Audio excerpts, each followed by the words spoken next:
যেখানে ধন নেই কিন্তু শান্তি আছে। সে এক গরিব গ্রামের প্রান্তে বাস করে রঘু। তার স্ত্রী ও ছোট্ট মেয়ে মেঘলা। তারা গরিব হলেও আর 5টা মানুষের থেকেও বেশি সুখী ছিল।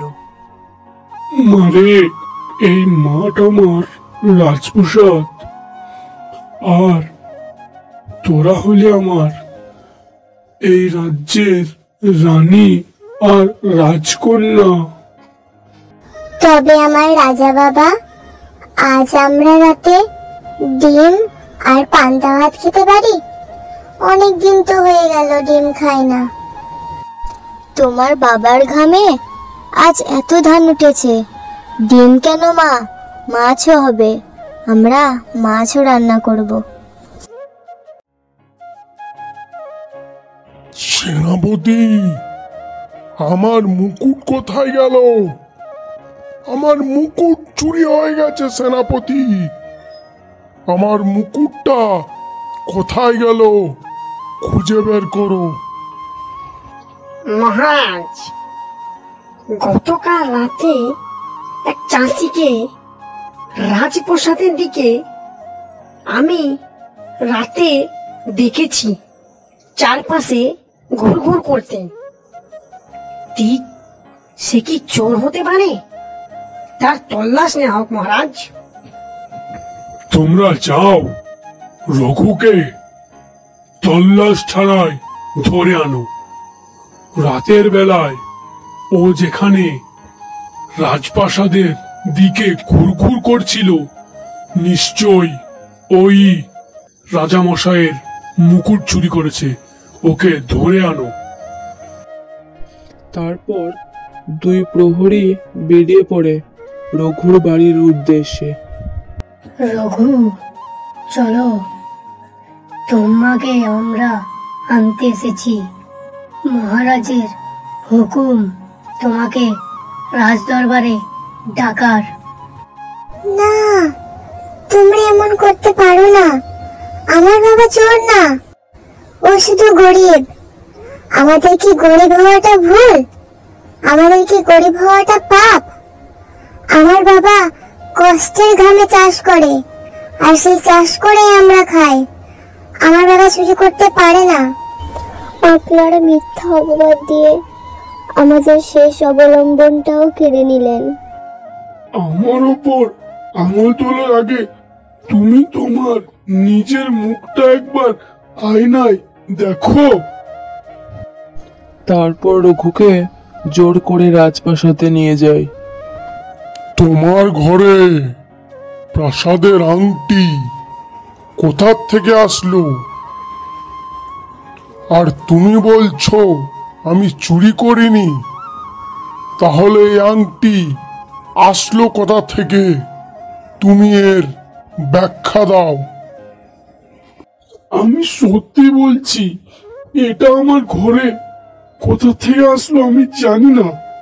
আমি চুরি করিনি, আমি নির্দোষ। এটা আমার ঘরে কোথা থেকে আসলো আমি জানি না, আমি সত্যি বলছি। তাহলে তোমার ঘরে আংটি আসলো কি করে?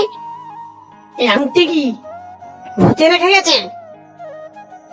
কে কে রেখেছে বলো? কোথায় পেলে তুমি এই আংটি? রঘুকে জেলে নাও।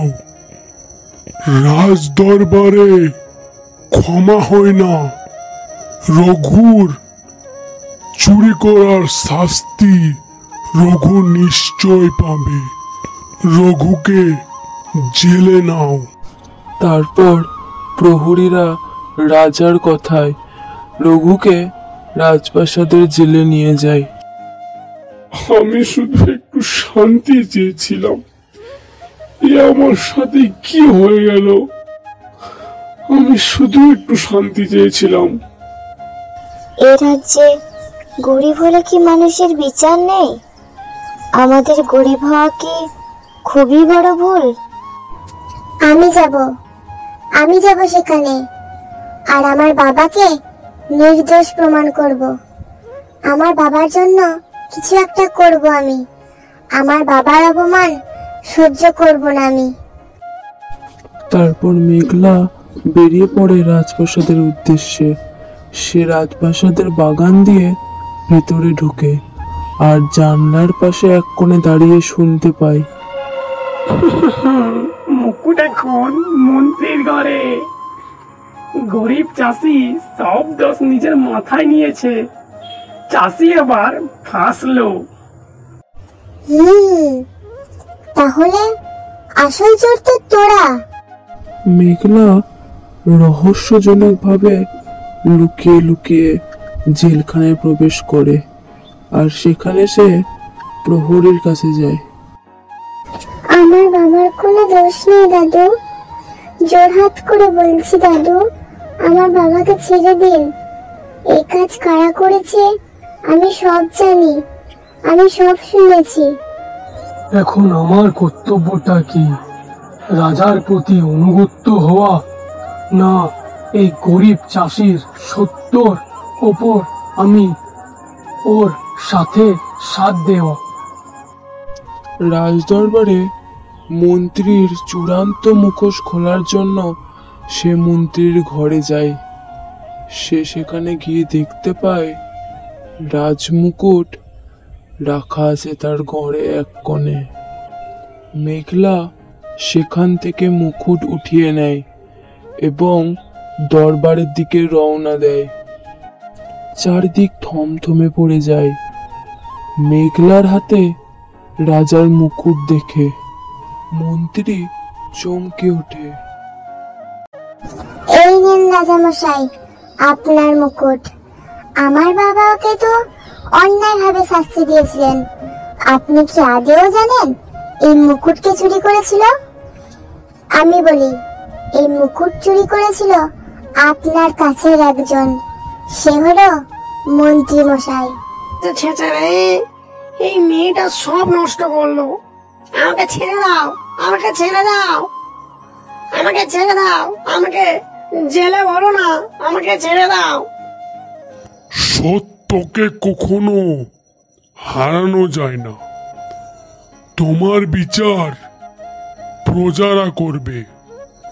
তুমি এই ভুল করেছো, তোমাকে আমি প্রজাদের হাতে তুলে দেব। মেঘলা তার কথা রেখেছে। সে তার বাবাকে জেল থেকে ছাড়িয়ে এনেছে। তারা দুজনে রওনা দেয় বাড়ির উদ্দেশ্যে। বাবা, এখন তুমি আমার রাজা। চলো এবার আমরা যাই ডিম দিয়ে পান্তা ভাত খেতে। হ্যাঁ হ্যাঁ মা, চল চল, পান্তা ভাত খাবি চল। ভুল হয়, কিন্তু সত্যের আলো ছড়িয়ে পড়লে অন্ধকার নিজেই সরে যায়। গরিবের চোখে জল দেখে যারা হাসে, তারাই একদিন সেই জলের ঢেউ ভেসে যায়। মনে রাখবে কিন্তু বন্ধুরা।